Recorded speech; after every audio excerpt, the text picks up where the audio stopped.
Hey guys, welcome back here to Intuitive Angling, and appreciate you guys coming by the channel and spending some time with me.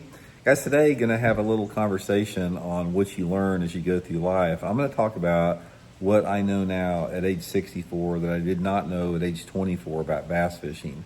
Something that has taken me 40 years to learn, several different things that have really helped my fishing out a lot. So we're going to dig into that in today's video here. And also, guys, thank you very much for everybody that's taking time to hit that subscribe button here at Intuitive Angling. Man, if you just want to help the channel out, something free and easy to do, hitting that subscribe button is a great way to do it.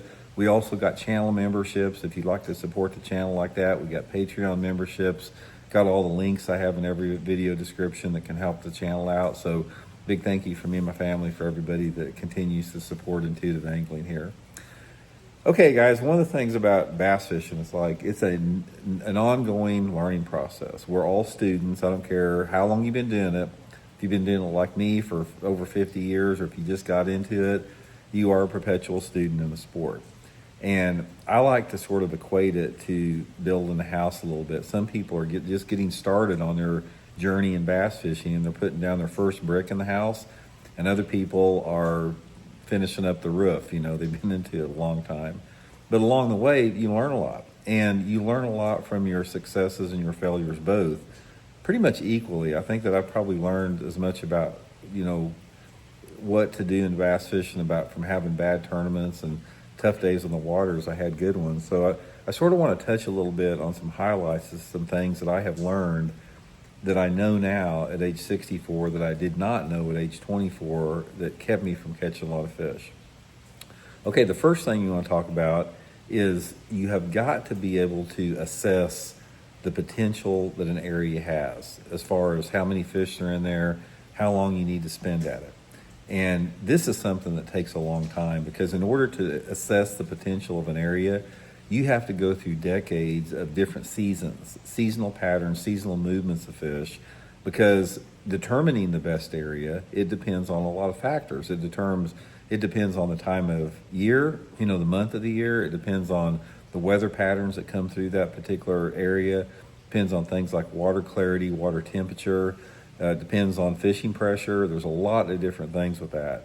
And when I was 24 years old, or in my early 20s, I did not know how to identify potential of an area. I just fished. If something looked good to me, I just fished it. I didn't know any better. And sometimes it worked, but a lot of times it didn't work. But now I have more consistency in my fishing 40 years later, because I've learned how to identify the potential of an area based upon, what type of cover it has in it, the diversity of that cover, how many fish can potentially use that. That's something that just comes with experience. It's like muscle memory now to me. And it took a long time to learn. Absolutely. There's no doubt in my mind. Okay, another thing that I've learned a lot about is what triggers a bass to bite. Now, this is a big one, because there's a lot of different things that trigger fish to bite. I have learned over the years that the difference between actually getting a fish to bite a lure and getting a fish to look at a lure are two different huge separations on there. And some of the things that help you generate a strike that I have found out is sometimes as simple as changing your lure color. Lure color change, there can be a logical reason for it. Like, for example, the water may be clearing up a little bit, and you think there's a more of a natural translucent color will work better. Or maybe the water's dirtying up a little bit, and you think a brighter color is going to work better. There are some logical assumptions to be made on lure color and triggering strikes, but ultimately there's a lot of confusion with that, because I have seen situations where lure color doesn't make any sense at all. It's like, why are they biting this bright white or chartreuse lure in real clear water?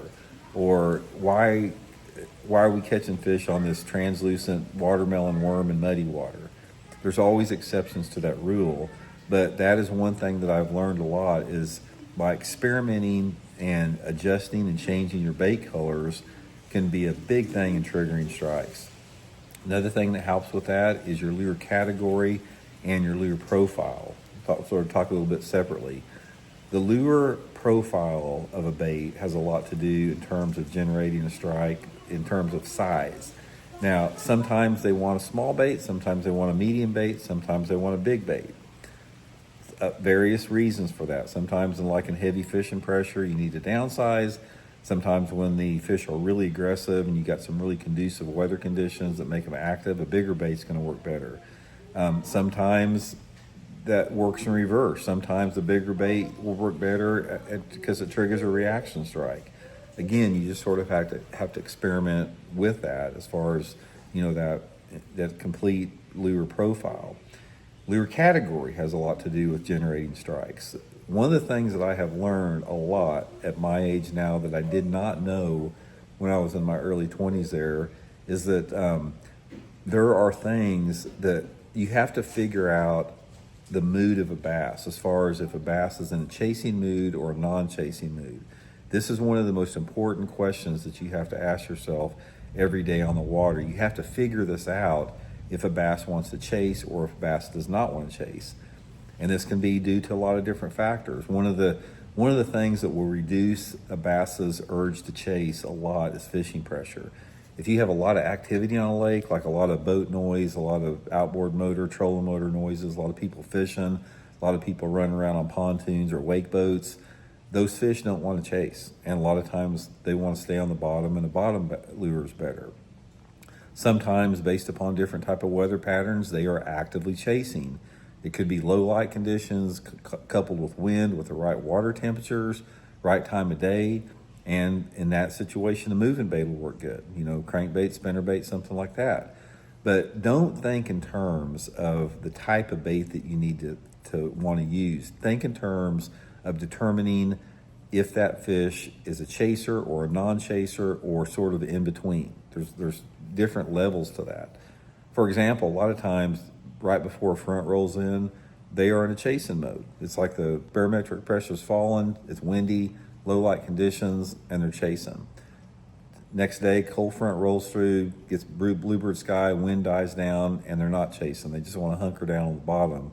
So you just sort of have to figure out what's going to be going with there. Couple different other things with this is one of the things that I understand now that I did not understand in my early 20s is the impact that weather does have on a fish. Weather patterns and fishing pressure combined are the two biggest factors that determine how you want to fish and how good the fishing is going to be. Because in my opinion, from what I have seen and the evolution that I've seen with bass like all of us, all creatures on the planet are in a constant state of evolution. And bass have evolved to adapt to increased noise levels on a lake. And if they hear that, and if they're aware of an increased noise level or more noise decibels, it affects them the exact same way as if a bad cold front comes through. They get more inactive during those situations. So those are the two biggest factors that you have to really understand that determines how active a bass is going to be or not, which determines, where you want to fish at. Another thing that I learned about is how to identify dead water. I didn't know a lot about identifying dead water when I was in my early 20s based upon what I know now. And dead water is not necessarily something that doesn't look good. Say, for example, if you're in one of your major creek arms and you have one bank in there that has like beautiful looking patch of lily pads on it, or maybe nice grass or reeds or a bunch of boat docks, looks really fishy, nice rocky bank. Everybody knows what looks fishy. And then if you go on the other side of the creek, there's just like a gravelly, nothing looking bank over there with nothing on it. Now, just your logical mind will say, well, that place over there that does not have any cover on it is probably not going to be any good because there's just not enough cover on it. That's not always the case with it. A lot of times, some of the best areas are some of the areas that don't look as good, but you don't really know what is there until you see how it's laid out under the water. Because that nothing looking bank over there, it could like slowly taper out flat, and there might be a nice little drop off, 50 feet out off the bank away from it. I'll give you a prime example of this. One of the best spots that I have on Grand Lake, I found it about probably 40 years ago. And this is a nothing looking flat gravelly bank. And you'd never think twice about fishing it. There's nothing there that looks any good. And I was white bass fishing there about 40 years ago, and the white bass came up schooling off of this flat, gravelly bank. Now, this was before GPS, or all I had was a flasher and a paper map for anything like that. But anyway, these white bass came schooling up on this shallow gravel flat, and I went over there and I was casting, rooster, or I can't remember if it was a beetle spin or rooster tail or whatever on the thing. And I caught about a 4-pound bass on this, while I was white bass fishing. I caught some white bass, but I caught about a 4-pound bass. And I'm like, what the heck's that bass doing out here? So I got idling around with my depth finder there, and I noticed that the water dropped from about probably 6 feet down to about 10 feet real quick. And it was just, you wouldn't have never known it if you hadn't seen that drop off. And I came back there the next week with a crankbait and just freaking caught so many big ones there. And it stayed good for the next 10 years. I caught big ones there every June for 10 years until people saw me fishing it and people figured it out with GPS. So sometimes, don't judge a spot by how it looks until you go over there and actually idle through it. The other thing with this, and this is what I'll wrap it up with today, probably the biggest lesson that I have learned that I know now at age 64 that I do not know at age 24 is you have to accept the reality that bass are where they're at. And what I mean by that is sometimes, a lot of times, there is no rhyme or reason why a bass is on a certain spot. It's like it doesn't make any sense. It can have nothing to do with any type of seasonal pattern or whatever. They just are where they're at. Prime example is you may go down a bank and there's a beautiful looking rock transition where it's nice chunk rocky blending down into gravel with a nice drop off, and there might be some lay down trees on the bank and you never get a bite, and you go down 100 feet further and there's just a mud bank with nothing, and you throw a rattle trap up there and catch a 5-pounder. That's what I'm talking about. Bass are just where they're at. And you have to always keep this in the back of your mind, that open-mindedness, because that will give you the option of trying stuff that, a lot of people wouldn't look. And that's how innovation takes place in real bass fishing. It's like you look at an area and you read an area and you try to look at an area from the mindset of other anglers, and then you try to do something different. So one of the things that I've learned as I got older is when I pull into an area, I know what is the best cover in there. I can look at it in a split second. I can tell you that's a high percentage area over there. I will stay away from those areas as much as I can because I know everybody else can see that too. And I'll try to find something a little bit marginal, something that, that looks, it could produce, but maybe not. Sort of that in between. And a lot of times what happens is that the best area on the lake is not the best area because it gets too much fishing pressure and it pushes fish off of those areas to those areas that are like secondary. They don't look as good, but they don't have the fishing pressure, so the fish gravitate to those areas.